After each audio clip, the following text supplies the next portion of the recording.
नमस्ते दोस्तों, आपका हमारे चैनल पर हार्दिक स्वागत है।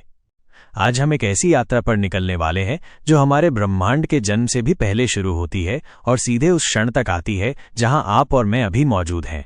ये लगभग हर चीज का इतिहास है। क्या आपने कभी रात में आसमान को देखकर ये सोचा है कि ये सब कहां से आया? ये तारे, ये ग्रह, ये आकाशगंगाएं, ये सब कैसे बना?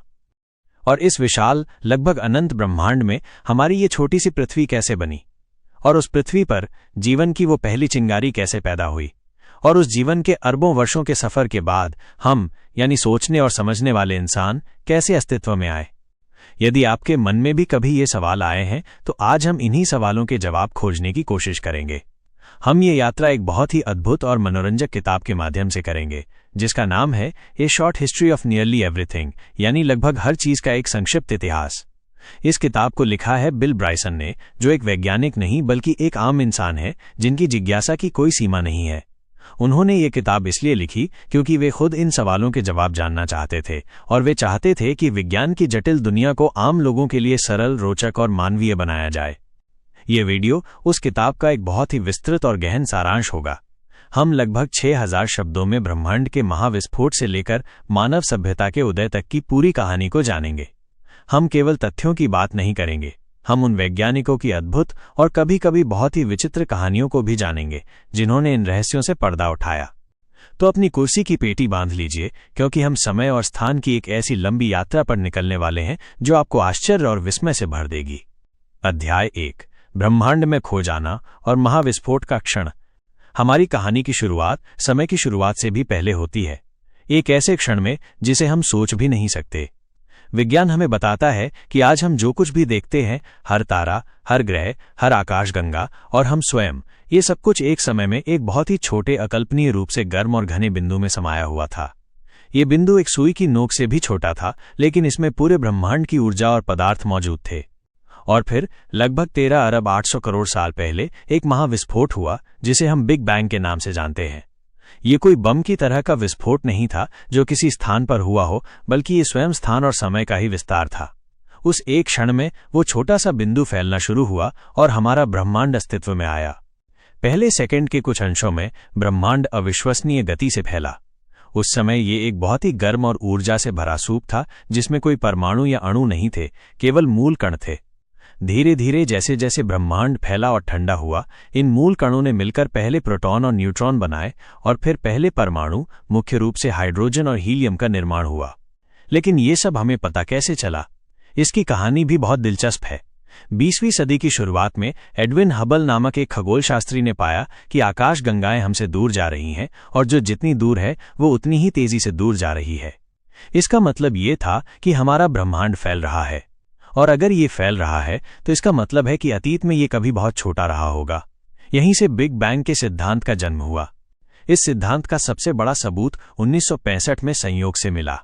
दो वैज्ञानिक, पेंजियाज और विल्सन, एक नए रेडियो एंटीना का परीक्षण कर रहे थे और उन्हें हर दिशा से एक अजीब सी स्थिर फुसफुसाहट सुनाई दे रही थी। उन्होंने सोचा कि ये किसी तकनीकी खराबी या कबूतरों की बीट के कारण है, लेकिन बाद में पता चला कि ये वही ब्रह्मांडीय माइक्रोवेव पृष्ठभूमि विकिरण है, यानी उस महाविस्फोट की बची हुई प्रतिध्वनि जो आज भी पूरे ब्रह्मांड में गूंज रही है। महाविस्फोट के बाद लाखों वर्षों तक ब्रह्मांड में अंधेरा छाया रहा। फिर गुरुत्वाकर्षण के बल के कारण हाइड्रोजन और हीलियम के बादल धीरे धीरे एक साथ जमा होने लगे। वे घने और गर्म होते गए और अंत में उन्होंने पहले तारों को प्रज्वलित किया। इन तारों के अंदर उच्च दबाव और तापमान के कारण हाइड्रोजन और हीलियम मिलकर भारी तत्वों जैसे कार्बन, ऑक्सीजन और लोहे में बदलने लगे। जब ये विशाल तारे अपने जीवन के अंत में पहुंचे तो वे सुपरनोवा के रूप में फट गए और उन्होंने अपने द्वारा बनाए गए इन सभी भारी तत्वों को अंतरिक्ष में बिखेर दिया। यही तत्व बाद में नए तारों, नए ग्रहों और अंततः हमारे शरीर का हिस्सा बने। जैसा कि कार्ल सैगन ने कहा था, हम सब तारों की धूल से बने हैं। हमारा सौरमंडल भी लगभग 4.5 अरब साल पहले ऐसे ही एक घूमते हुए गैस और धूल के बादल से बना था। केंद्र में हमारा सूर्य बना और बाकी बचे हुए पदार्थ से हमारे ग्रह, क्षुद्र ग्रह और धूमकेतु बने। हमारा ब्रह्मांड इतना विशाल है कि हम उसकी कल्पना भी नहीं कर सकते। यदि आप प्रकाश की गति से भी यात्रा करें तो भी आपको हमारी अपनी आकाशगंगा मिल्की वे को पार करने में 1 लाख साल लग जाएंगे, और ऐसी अरबों आकाशगंगाएं इस ब्रह्मांड में मौजूद हैं। अध्याय 2, पृथ्वी का आकार, आयु और उसकी बेचैन सतह। अब हम अपनी यात्रा को ब्रह्मांड की विशालता से समेटकर अपने घर यानी हमारी पृथ्वी पर लाते हैं। हम जानते हैं कि पृथ्वी गोल है, लेकिन क्या आपने कभी सोचा है कि हमें ये कैसे पता चला कि ये कितनी बड़ी है? इसकी कहानी हमें 18वीं सदी के फ्रांस में ले जाती है, जहां दो वैज्ञानिकों ने पृथ्वी की परिधि को मापने का एक बहुत ही महत्वाकांक्षी और कठिन कार्य शुरू किया। उन्होंने फ्रांस के उत्तरी और दक्षिणी सिरों के बीच की दूरी को बहुत ही सटीकता से मापने का फैसला किया। ये एक बहुत ही खतरनाक और लंबा अभियान था, जिसमें सालों लग गए, लेकिन उनके काम ने हमें पहली बार हमारे ग्रह के वास्तविक आकार का एक सटीक अनुमान दिया। इसके बाद अगला बड़ा सवाल था, हमारी पृथ्वी कितनी पुरानी है? 19वीं सदी तक ज्यादातर लोग मानते थे कि पृथ्वी केवल कुछ हजार साल पुरानी है, लेकिन जेम्स हटन जैसे भूविज्ञानियों ने चट्टानों की परतों का अध्ययन करना शुरू किया और उन्हें यह एहसास हुआ कि पृथ्वी का निर्माण और क्षरण बहुत ही धीमी प्रक्रियाओं से होता है। उन्होंने गहरे समय की अवधारणा को जन्म दिया, ये विचार कि पृथ्वी का इतिहास लाखों करोड़ों वर्षों का है। लेकिन पृथ्वी की सही आयु का पता लगाना एक बहुत बड़ी चुनौती थी। लॉर्ड केल्विन जैसे महान वैज्ञानिकों ने भी गलत अनुमान लगाए। असली सफलता 20वीं सदी में रेडियोमेट्रिक डेटिंग की खोज के बाद मिली। क्लेयर पैटरसन नामक एक वैज्ञानिक ने उल्कापिंडों का अध्ययन करके अंततः ये स्थापित किया कि हमारी पृथ्वी लगभग 4 अरब 55 करोड़ साल पुरानी है। पैटरसन की कहानी इसलिए भी महत्वपूर्ण है क्योंकि उन्होंने ही बाद में पेट्रोल में सीसे के उपयोग के खिलाफ एक लंबी लड़ाई लड़ी और जीती, जो सार्वजनिक स्वास्थ्य के लिए एक बहुत बड़ा खतरा था। पृथ्वी केवल पुरानी ही नहीं है, ये एक बहुत ही सक्रिय और बेचैन ग्रह भी है। 20वीं सदी की शुरुआत में अल्फ्रेड वेगनर नामक एक जर्मन वैज्ञानिक ने यह विचार प्रस्तुत किया कि महाद्वीप हमेशा से एक ही स्थान पर नहीं रहे हैं, बल्कि वे धीरे धीरे खिसक रहे हैं। उन्होंने इसे महाद्वीपीय विस्थापन का सिद्धांत कहा। उन्होंने सबूत के तौर पर बताया कि कैसे दक्षिण अमेरिका का पूर्वी तट अफ्रीका के पश्चिमी तट में बिल्कुल फिट बैठता है और कैसे दोनों महाद्वीपों पर एक जैसे जीवाश्म पाए जाते हैं। लेकिन उस समय के वैज्ञानिक समुदाय ने वेगनर का मजाक उड़ाया और उनके विचार को खारिज कर दिया। दशकों बाद समुद्र तल के अध्ययन से यह साबित हुआ कि वेगनर सही थे। पृथ्वी की सतह विशाल टेक्टोनिक प्लेटों में बंटी हुई है, जो एक तरल मेंटल पर तैर रही हैं। यही प्लेटें जब टकराती हैं या एक दूसरे से दूर जाती हैं तो भूकंप आते हैं और पहाड़ों का निर्माण होता है। अध्याय 3, एक नए युग का सवेरा और परमाणु के भीतर की दुनिया। अब तक हम बड़े पैमाने की चीजों जैसे ग्रह और महाद्वीपों की बात कर रहे थे। अब हमारी यात्रा एक बहुत ही नाटकीय मोड़ लेती है और हमें पदार्थ के सबसे छोटे स्तर यानी परमाणु की दुनिया में ले जाती है।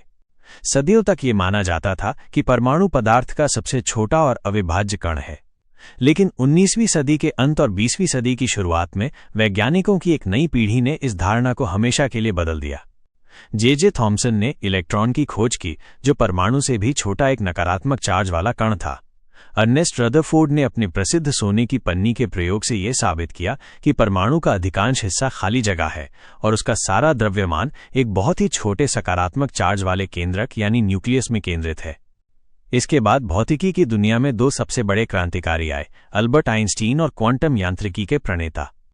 आइंस्टीन ने 1905 में अपने सापेक्षता के विशेष सिद्धांत से यह बताया कि स्थान और समय निरपेक्ष नहीं है, बल्कि वे प्रेक्षक की गति के सापेक्ष बदलते हैं।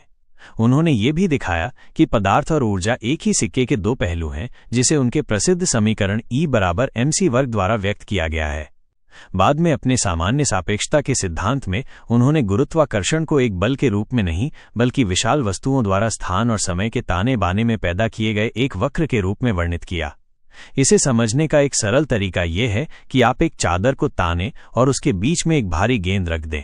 गेंद के कारण चादर में एक गड्ढा बन जाएगा। अब यदि आप एक छोटी कंची को चादर पर लुढ़काएंगे तो वो उस गड्ढे की ओर आकर्षित होगी, ठीक वैसे ही जैसे ग्रह सूर्य के गुरुत्वाकर्षण से आकर्षित होते हैं। आइंस्टीन की दुनिया जहां बहुत बड़ी और तार्किक थी, वहीं क्वांटम यांत्रिकी ने हमें एक ऐसी दुनिया से परिचित कराया जो बहुत ही अजीब और विरोधाभासी थी। मैक्स प्लैंक, नील्स बोहर और वर्नर हाइजेनबर्ग जैसे वैज्ञानिकों ने दिखाया कि उपपरमाण्विक स्तर पर कण एक ही समय में एक कण और एक तरंग दोनों की तरह व्यवहार कर सकते हैं।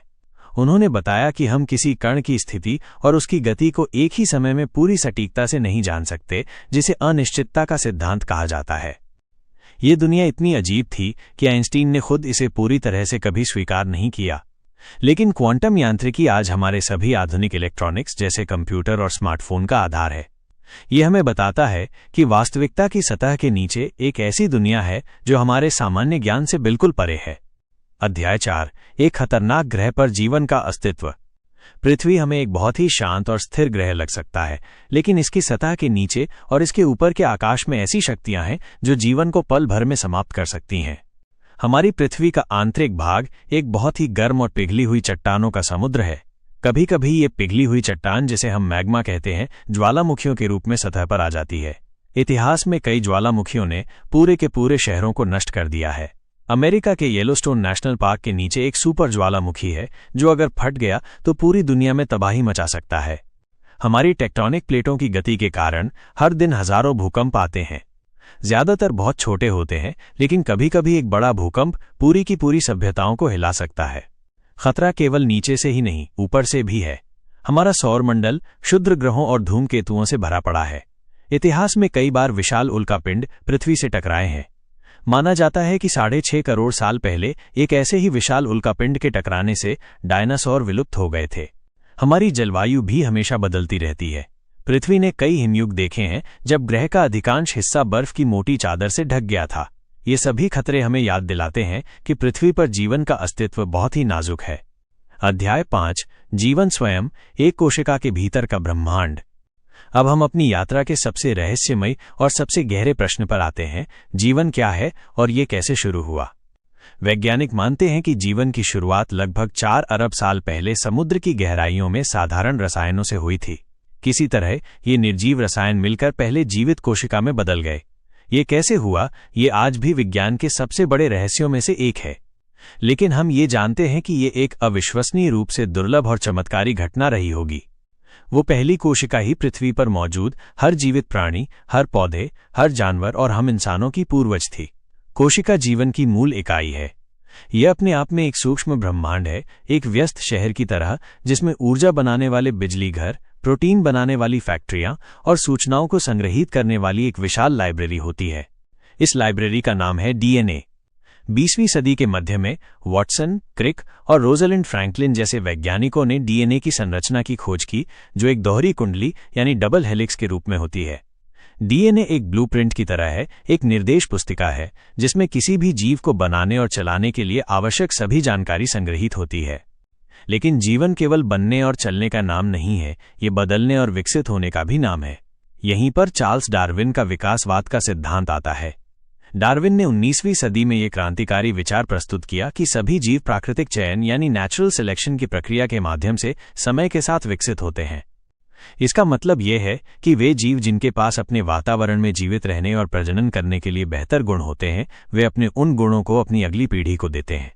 समय के साथ इन छोटे छोटे बदलावों से नई प्रजातियों का जन्म होता है। विकासवाद हमें बताता है कि जीवन एक स्थिर रचना नहीं, बल्कि एक निरंतर बहने वाली नदी है।